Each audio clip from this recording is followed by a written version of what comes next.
እግዚአብሔርን ከልቡ መውደድ የቻለ ሰው ሁሉን ነገር ማሸነፍ ይችላል።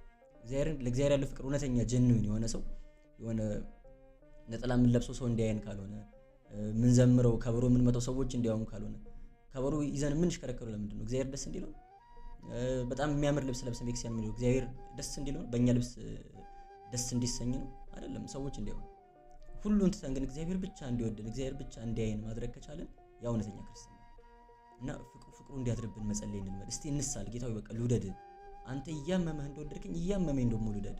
አንተ ከራስህ አጉድለ እየሞትክ ነፍስህን ሰጥተው እንደወደድከኝ እኔ ደግሞ እንደው አንተ ሞተልኝ እኔ ልኑርልህ። እስቲ አንተ እንደምትወደው አድርጌ ልኑር።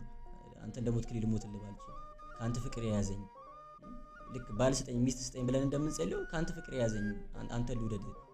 አንተ የምትወደው አይነት ሰው ልሁን። አባቶቼ እንደወደዱ ልውደድ፣ ቅዱሳኑ እንደወደዱ ልውደድ፣ ሊቃውንቱ እንደወደዱ ልውደድ፣ እናትህ ድንግል ማርያም እንደምትወደድ ልውደድ ብለን ወደ እግዚአብሔር መጸለይ ያስፈልጋል። እውነተኛ ፍቅር ለእግዚአብሔር ያለው ሰው ሌላ ምንም ነገር ሊከብደው ስለማይችል